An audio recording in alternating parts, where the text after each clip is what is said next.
On a une culture, nous, française, de la punition. Et on pense que c'est normal. Pourquoi est-ce qu'on exclut un enfant de l'école ? Parce qu'il est différent. Des outils comme l'intelligence artificielle, elles posent pas réellement de nouvelles questions. Elles posent d'anciennes questions auxquelles on n'a pas répondu depuis longtemps. Comme Maria Montessori le disait, l'éducation est la plus belle arme de paix. Michel Onfray a cette phrase que j'aime beaucoup, il dit « Tous les enfants sont des philosophes et certains adultes le demeurent ». Nos enfants deviennent comme nous les voyons, nos enfants deviennent comme ils nous voient. Prenons le temps de réfléchir à ce qu'on veut pour demain. Bienvenue sur le podcast Les Adultes de demain. Je m'appelle Stéphanie Desclèbes, je suis entrepreneure et surtout une actrice engagée pour l'enfance.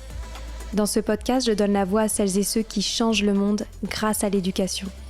Pour en savoir plus sur mes dernières actualités, rendez-vous sur le compte Insta @lesadultesdedemain ou sur mon compte perso LinkedIn. Pour retrouver un condensé des meilleurs moments du podcast, je vous laisse découvrir le livre « Offrir le meilleur aux enfants » aux éditions Hatier, que j'ai coécrit avec ma mère Sylvie Desclèbes, que vous entendrez beaucoup dans ce podcast. Allez, je laisse place à un nouvel épisode. C'est autour de son piano que j'ai rencontré Joanne Koning, grande musicienne et auteure de l'ouvrage « Tous les enfants naissent musiciens ». J'ai cette même conviction que Joanne, apprendre la musique est comme apprendre une seconde langue. Chaque enfant en est capable. La musique offre aux enfants cet espace universel et sensoriel, où l'on peut exprimer et ressentir des émotions, et ce, dès la grossesse. Il y aurait évidemment beaucoup de choses à remettre en question dans l'apprentissage de la musique en France. Nous avons ainsi exploré avec Joanne les façons de cultiver ce lien que chaque enfant a avec la musique a jusqu'à l'âge adulte. Bonjour Joanne. Bonjour Stéphanie. Donc, tu es musicienne et tu as d'ailleurs eu la chance d'étudier à la grande Juilliard School de New York. Tu es aussi la fondatrice d'une école maternelle bilingue et d'une école de musique à Paris qui s'appelle la Koning School. Et j'ai d'ailleurs eu la chance il y a quelques jours de tester un cours de musique avec mon fils de 1 an que j'ai absolument adoré. Donc je suis très heureuse d'être avec toi aujourd'hui. Et tu es aussi l'autrice du dernier ouvrage « Tous les enfants naissent musiciens ». Et ça me touche beaucoup. Alors selon toi, pourquoi la musique est essentielle dans nos vies et plus particulièrement pour le développement des enfants ? Alors, vaste question, mais je crois que c'est ma question préférée. Pour répondre, j'ai juste envie de dire que si on regarde l'ensemble des sociétés, des cultures dans le monde, il y a dans chaque culture un pratique musicale important pour les événements importants de la vie, les mariages, les enterrements, les révoltes, etc. Donc, clairement, la musique est quelque chose qui résonne en nous et on a besoin pour cela, pour s'exprimer les émotions fortes dans la vie. Et ce qui est intéressant, c'est qu'il y a tout un pan de recherche depuis à peu près 40 ans maintenant qui démontre, maintenant qu'on peut regarder dans un cerveau, qui démontre concrètement ce qui se passe dans une pratique musicale. Et on se rend compte qu'il y a des liens entre le langage, évidemment les émotions, le rythme et le rythme et mélodie sont également présents dans le langage. Donc, toutes ces choses-là font que si un enfant a la chance de pratiquer de la musique tôt dans la vie, l'ensemble de ses apprentissages vont être soutenus, inclus social. Ah, c'est super intéressant. Et d'ailleurs, dans ton livre, tu parles plusieurs fois du lien entre les neurosciences et la musique. Est-ce que tu pourrais nous en dire un peu plus ? En fait, depuis, les scientifiques regardent les pratiques musicales partout dans le monde depuis très longtemps. Et ils se posent beaucoup de questions, à savoir, est-ce qu'il y a des universels en musique ? Est-ce qu'il y a des choses qu'on trouve dans chaque société ? Il y en a quelques-uns, mais c'est très technique à expliquer. Mais la différence, je dirais, aujourd'hui, c'est que depuis l'arrivée du IRM, le fait de pouvoir regarder dans le cerveau, les neuroscientifiques peuvent vraiment illustrer les liens concrets entre les centres du langage, entre les centres qui gèrent les mouvements. Et en fait, il y a une jolie anecdote par un très grand chercheur qui s'appelle Robert Zatorre. Quand on lui pose la question, mais en fait, la musique active quelle partie du cerveau ? Et il répond, en fait, les parties qui se situent au-dessus de la nuque. Donc, pour ainsi dire que c'est ça qui est fascinant avec la musique. Le langage est géré dans trois régions spécifiques du cerveau, tandis que la musique, on le trouve partout, mais notamment dans les secteurs émotionnels. Et je dirais ça, c'est l'un des grands découvertes récents, c'est que l'émotion fait partie de la création de mémoire, surtout mémoire autobiographique. Donc évidemment, une émotion forte et positive va ancrer un enfant. Une émotion de terreur ou de grande crainte va également le marquer longtemps. Et alors, tu dis que tous les enfants naissent musiciens. Est-ce que c'est vrai? Pour moi, c'est vrai, parce que c'est au bout de presque 40 ans de fréquentation des enfants de tous âges, j'en ai rencontré très, très peu d'enfants qui semblaient peiner avec la musique. Et je dirais que depuis que j'ai fait toute la recherche pour le livre, je comprends aujourd'hui que dans le temps, on parlait de le petit François qui ne tapait pas en rythme avec les autres et on disait qu'il n'était pas musical. Et en fait, c'est loin d'être la vérité. Si le petit François ne peut pas taper en rythme avec les autres, c'est qu'il y a des procédures dans son cerveau qui ne fonctionnent pas correctement et on peut l'aider. Mais le vrai amusia, donc le vrai incapacité de sentir, d'entendre une mélodie ou un rythme, c'est une personne sur 10 000. Et sur ces personnes-là, je les ai pas encore rencontrées. Ouais. Pourtant, on entend souvent les enfants devenus grands, donc les adultes, dire moi, j'ai pas du tout l'oreille musicale. Si je chante comme une casserole. Reconnaître les notes, c'est impossible. Est-ce que, selon toi, tout ça est faux, ou est-ce que c'est des choses qu'on peut corriger en démarrant la musique dès le plus jeune âge? Tout à fait. En fait, j'aime bien la citation de Pablo Picasso, qui disait que les enfants naissent artistes et ils le désapprennent avec les années. Et j'ai envie de dire que c'est un tout petit peu la même chose avec les enfants. Et on a la preuve avec les cours qu'on donne pour les enfants de moins de 3 ans. Pour moi, l'idée d'avoir une bonne oreille, ça veut dire qu'on entend un son et on arrive à le situer. L'oreille absolue, vraiment absolue, est un peu rare. Moi, je ne l'ai pas, mais j'ai une excellente oreille. Quand j'entends une mélodie, je peux tout de suite aller au piano ou à ma flûte, le jouer. Donc, pour moi, c'est ça que j'aimerais cultiver chez les jeunes enfants, parce que ça veut dire qu'il y a une compréhension naturelle et spontanée de la musique. Donc, cet enfant va pouvoir se joindre aux autres sans trop de peine. Et il ne dépendra pas d'une partition pour pouvoir jouer de la musique. Si on revient justement à tout le travail que tu fais sur les très jeunes enfants, les bébés notamment, qu'est-ce que tu as découvert avec toutes ces années d'expérience vis-à-vis des bébés et de leur rapport avec la musique? En fait, je découvre encore les choses. Hier, il se trouve que j'avais une classe d'enfants de moins de 3 ans et je me suis rendu compte avec l'entraînement qu'on fait depuis le début de l'année scolaire, ils n'ont pas 3 ans, mais ils lisent des rythmes. En les incarnant totalement, en dansant, en chantant, en tapant dans les mains. Et j'étais, j'avoue, un peu subjuguée. Donc, j'ai envie de dire que tout le monde apprend aux enfants les couleurs, le nom des couleurs et les chiffres, par exemple. Mais quand on parle du rouge, pour un enfant, c'est une abstraction totale, comme sol est une abstraction totale aussi. Mais si l'enfant est présenté plusieurs fois le sol comme étant sol, soleil, ou do, domino, au bout de 3 ou 4 répétitions, exactement comme pour le rouge, il va vous dire, c'est un sol. Donc tout le monde semble penser que ce sont les enfants avec les super-pouvoirs. Non, je maintiens que les enfants naissent musiciens, il suffit juste de le cultiver de la même manière qu'on cultive le langage. On n'oserait jamais ne pas parler à un enfant et les envoyer à un cours de langue 1 fois par semaine. Ouais. C'est la même chose. C'est ce qui m'avait marqué quand on avait pour la première fois échangé ensemble, c'est que tu me disais que l'apprentissage de la musique s'apparente à l'apprentissage en fait d'une nouvelle langue. Oui, en fait, c'est une langue. Et d'ailleurs, en fait, on aime bien dire que notre école est trilingue. Anglais, français, musique. Est-ce que tu pourrais revenir un peu sur les bébés? Alors moi en plus ça me concerne parce que mon enfant est encore au stade bébé, puisque moi il y a notamment quelque chose qui me marque sur les bébés, c'est autour du babillage, où en effet on a plus l'impression qu'ils chantent plutôt qu'ils parlent. Et tu dis notamment dans ton livre, le babillage du bébé est une expression plus musicale que verbale. Pourquoi? Ah, tout à fait. Parce qu'en fait, et c'est intéressant parce que l'enfant, ses babillages sont très musicaux. C'est vraiment ah papa papa ta. Et si on écoute bien, on trouve à certains stades de leur développement des répétitions.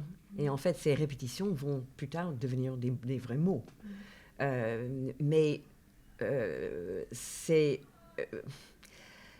Donc, il y a dans ces babillages, il y a mélodie, il y a un rythme.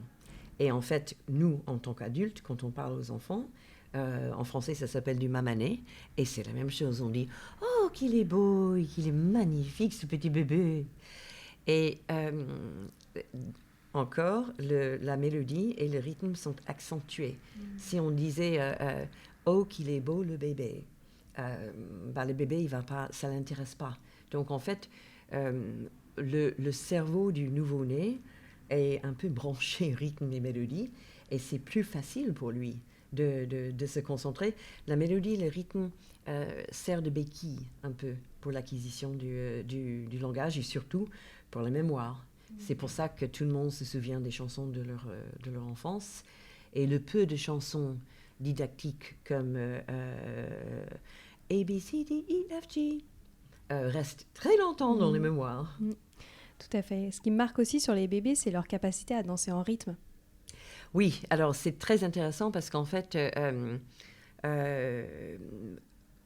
on a la première fois que j'ai vu ça avec l'optique de qu'est-ce que ça veut dire, c'était il y a 15 ans, au tout début de l'école de musique, au tout début de l'école maternelle, et on avait un petit groupe de très jeunes enfants.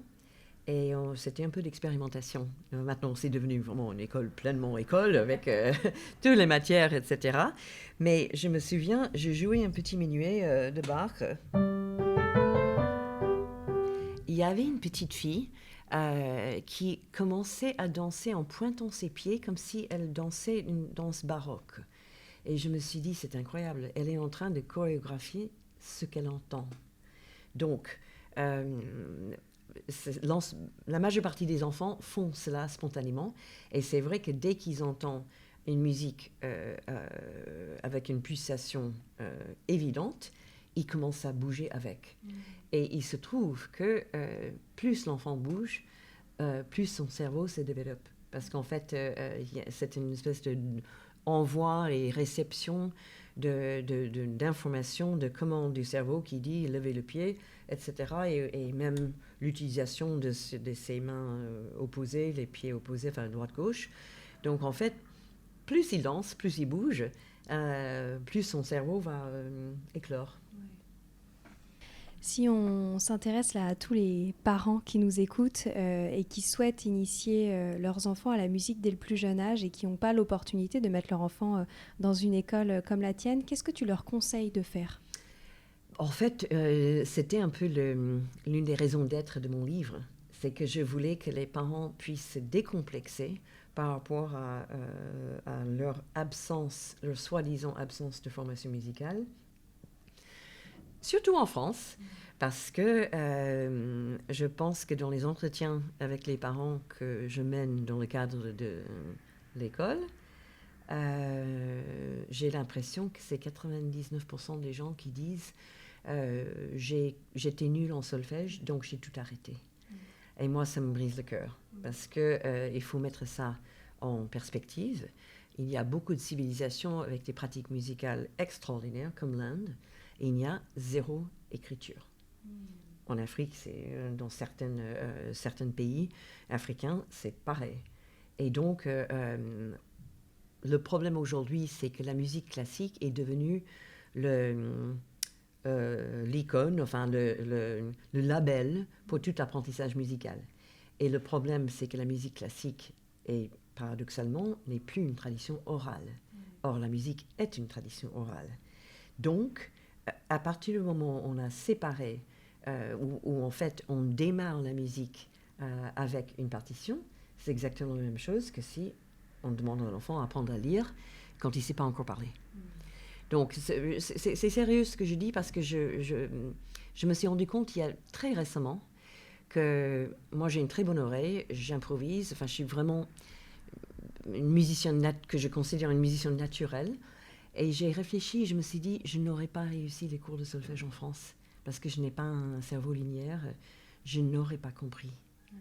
Et donc ça me brise le cœur l'idée que tous ces gens qui pensent que non seulement ils ont échoué à la musique, mais ils pensent qu'ils ne peuvent pas faire de la musique avec leurs enfants. Donc le livre donne plein de petites recettes qu'on peut faire avec un xylophone ou même avec des casseroles et des bâtons en bois. Le plus important pour les parents, c'est que si vous avez une chanson que vous aimez et vous l'incarnez, vous le dansez, vous le tapez sur les tambours avec les casseroles avec les cuillères, votre enfant va adorer. Et donc vous serez déjà en train de se synchroniser avec lui rythmiquement. Il va commencer à copier la mélodie et lui, il n'y a pas de jugement, il ne va pas dire « Oh, c'est terrible, maman, je chante faux ». Et il sera, même si vous avez l'impression que vous chantez faux, que vous n'avez pas de sens rythmique, de toute façon, il a envie de bouger et chanter avec vous. C'est vrai. Est-ce que tu conseilles de partager des styles musicaux en particulier pour l'éveil musical des enfants ou simplement de lui proposer ce qu'on aime? Les deux. Mais il y a une chose à comprendre par rapport à la musique classique. Dans la musique classique, les mélodies ne se répètent pas beaucoup. Et souvent, il y a une pulsation qui est diffuse. Donc, on a Debussy...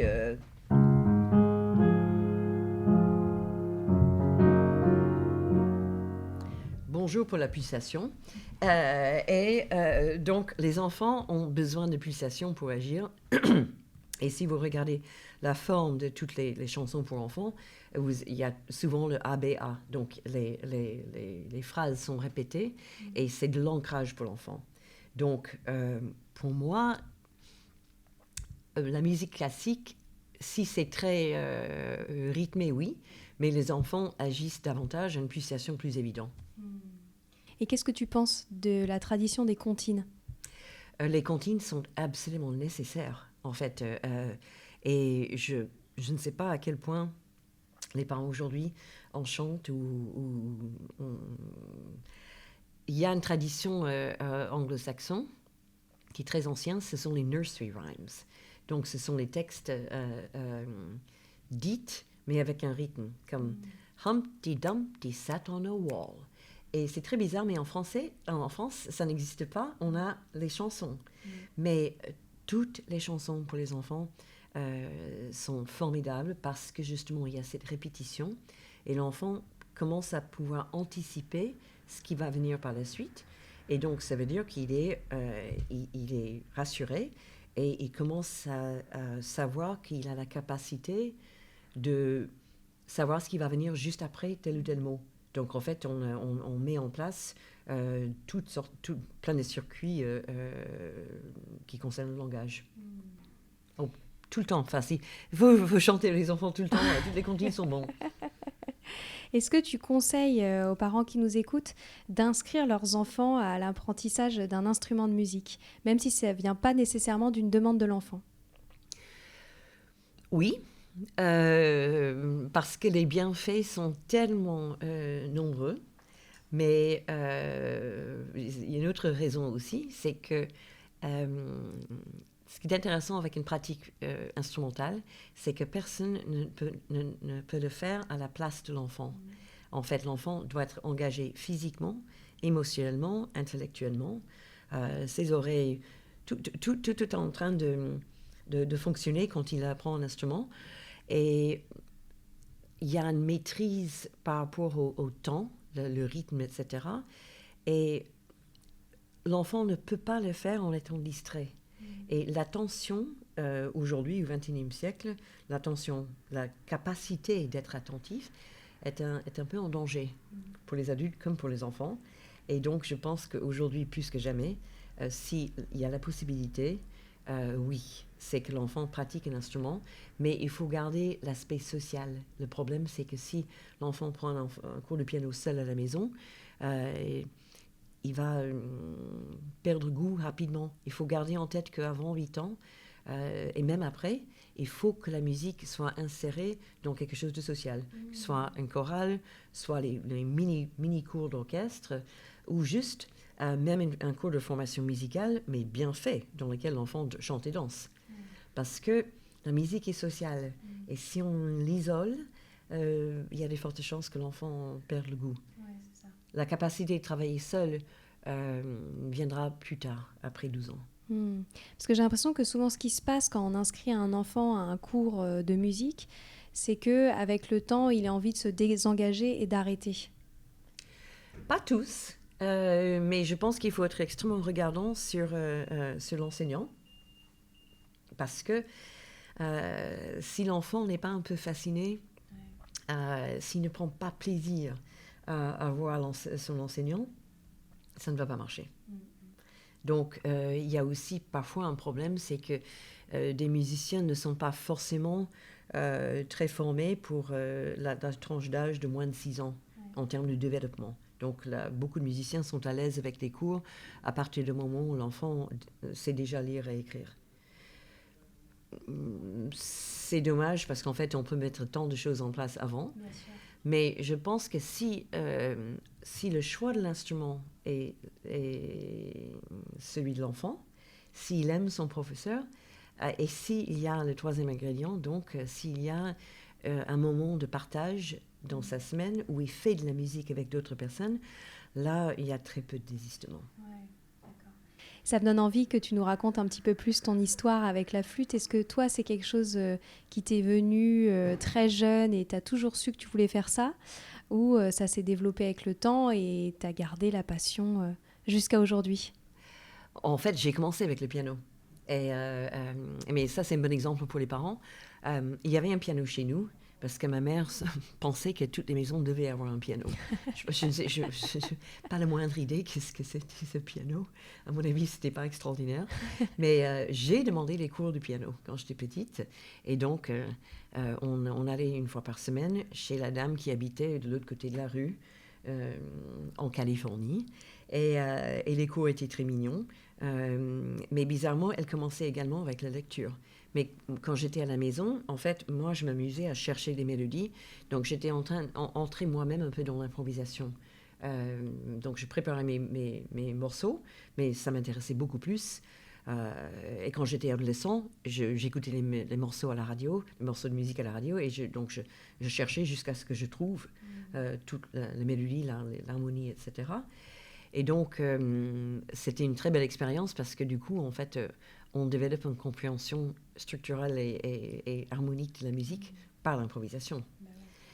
Mais donc, effectivement, à 8 ans, je crois que j'ai vu jouer un orchestre pour la première fois et je me suis dit, mais je veux jouer dans un orchestre. Et donc, il fallait choisir un instrument et j'ai choisi la flûte traversière simplement parce que je trouvais qu'elle était tellement jolie. Ouais. Ah, c'est magnifique. Et donc, d'ailleurs, en fait, je suis venue en France par la faute de la flûte traversière, parce qu'en fait, j'avais participé dans un masterclass à New York avec Jean-Pierre Rampal, le célèbre flûtiste français. Et j'avais 20 ans et j'étais au milieu de mes études à Juilliard. Et il m'a pris à côté après. Il m'a dit, vous êtes une musicienne extraordinaire, mais vous ne savez pas jouer de la flûte. Wow, c'était un peu dur. Mais en fait, il a dit, il faut absolument venir en France. Mais une fois que j'étais en France, j'ai travaillé surtout avec un de ses disciples, Alain Marion. Et j'ai compris, en fait, il y a une tradition française technique de la flûte traversière. C'est comme la très grande cuisine. Ça fait des siècles que ça existe et ça marche. C'est vraiment... je devais retourner faire un concert à Washington au bout de 6 mois ici. Et tous mes amis américains ont dit c'est le jour et la nuit. En 6 mois, j'avais tellement avancé parce que j'étais bêtement acharnée à la technique. Mais rétrospectivement, ce qui est un peu dommage, c'est qu'en fait, si on n'est que dans la technique... Il faut le juste milieu. Oui, oui. Toi qui connais bien maintenant le système scolaire français, qu'est-ce que tu reproches aujourd'hui à notre société sur les méthodes d'enseignement à l'école de la musique ? C'est le parent pauvre. C'est drôle parce qu'en fait, avec tout ce qu'on sait grâce aux neurosciences, c'est un peu une hérésie. Et d'autant plus que les problèmes d'attention dont j'ai parlé tout à l'heure sont en recrudescence et il va falloir faire quelque chose. Et les enfants doivent, on sait tous que le 21e siècle est né sous le signe du changement exponentiel. Et donc, moi, ça me désole que dans les écoles, on continue grosso modo avec un système quasi du 19e siècle. La créativité, c'est ce qui va nous distinguer de l'intelligence artificielle, la capacité de travailler ensemble, la capacité de se sentir. Et quand on regarde l'ensemble des bienfaits qui sont constatés par rapport à la musique, il me semble évident qu'il faut remettre ça dans les écoles le plus rapidement possible. Et il y a les petits efforts. Jean-Michel Blanquer avait annoncé qu'il fallait mettre la musique dans les écoles. Mais j'ai échangé avec les directeurs d'école et le problème, c'est qu'il n'y avait pas de formation proposée. Et j'ai envie de dire que souvent, quand on parle de changement à l'école en France, on commence dans le primaire. Et en fait, c'est en maternelle qu'il faut intervenir pour les mêmes raisons. On sait que si un enfant ne parle pas de manière totalement fluide en termes de vocabulaire et syntaxe, à l'âge de 6 ans, il aura un handicap toute sa vie. Donc, ça veut dire que, comme le célèbre livre « Tout se joue avant 6 ans », heureusement, il y a du... Oui. Il y a des marges. Personne n'est condamné s'ils n'ont pas fait quelque chose avant 6 ans. Mais disons que mettons les chances de notre côté. Si on veut vraiment aider les enfants dans toutes ces acquisitions nécessaires, la capacité surtout de se sentir en appartenance. Les enfants qui chantent ensemble, c'est fou, ils s'embrassent après. Enfin, et on a remarqué qu'on a des enfants qui viennent de partout dans le monde, et parfois, il y en a qui arrivent, qui ne parlent ni l'anglais ni le français.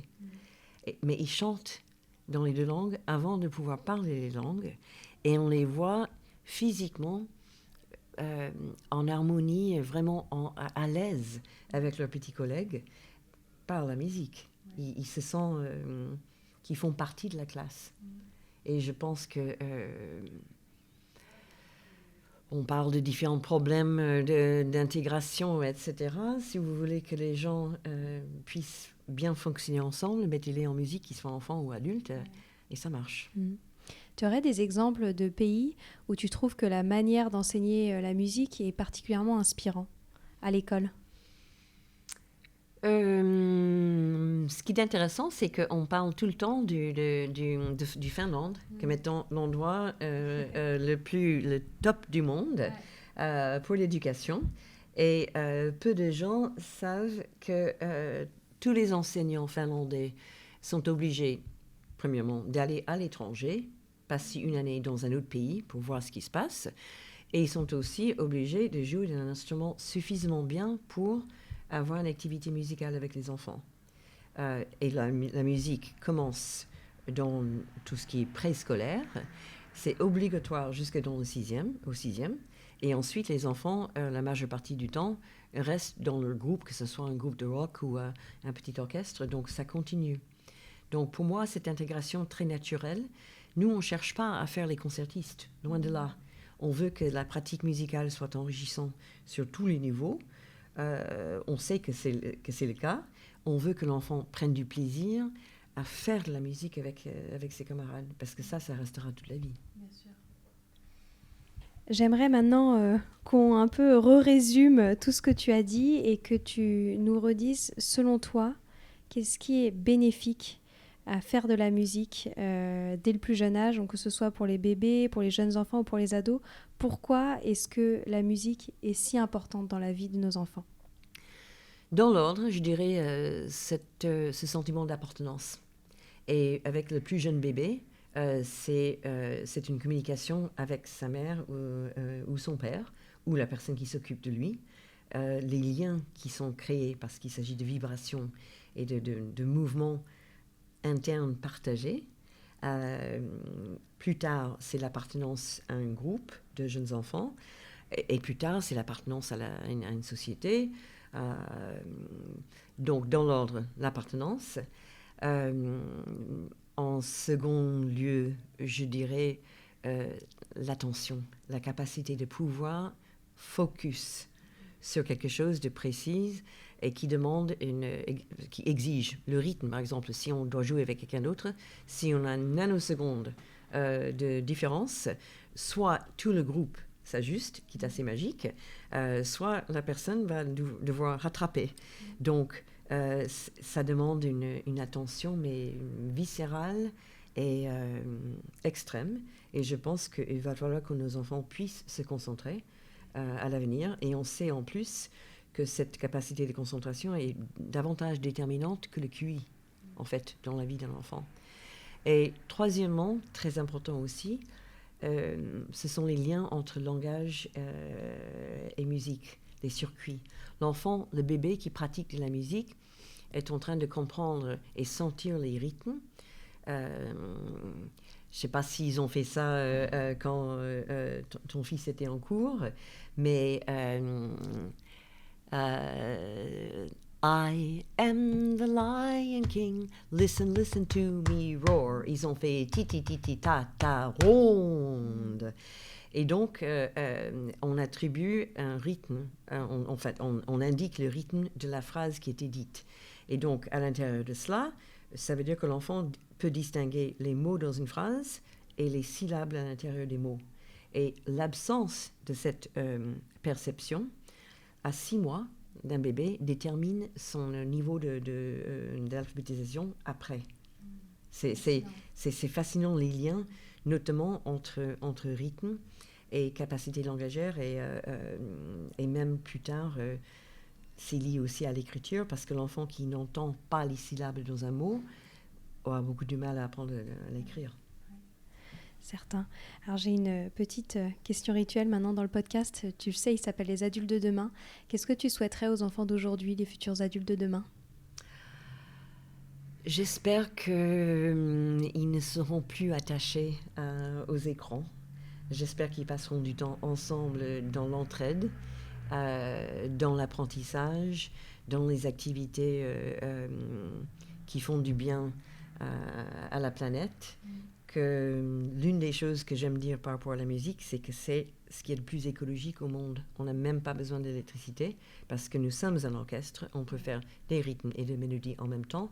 La pratique musicale ensemble, en absence totale d'instruments, est possible aussi.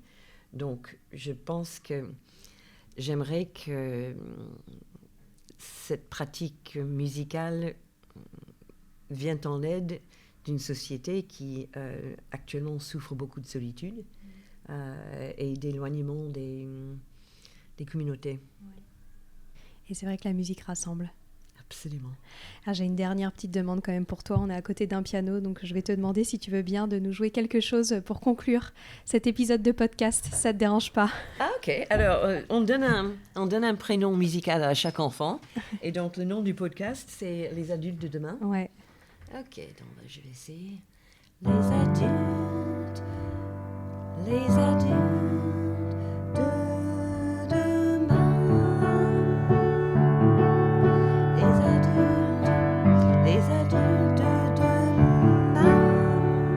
C'est parfait. Merci infiniment, Joanne, pour ton temps. Merci infiniment d'avoir écouté cet épisode. J'aimerais prendre le temps de remercier tous ceux qui s'abonnent à la chaîne du podcast, qui laissent des avis et des notes sur Apple Podcast ou Spotify. Ça paraît rien, mais ça fait toute la différence pour faire connaître notre travail qui est complètement indépendant. Pour me retrouver, je vous rappelle que vous pouvez aller sur le compte Instagram des adultes de demain ou sur mon compte LinkedIn perso. N'hésitez pas à me partager vos retours sur cet épisode ou sur le podcast en général, ça fait tellement du bien de vous lire. Je vous dis à très bientôt pour un nouvel épisode.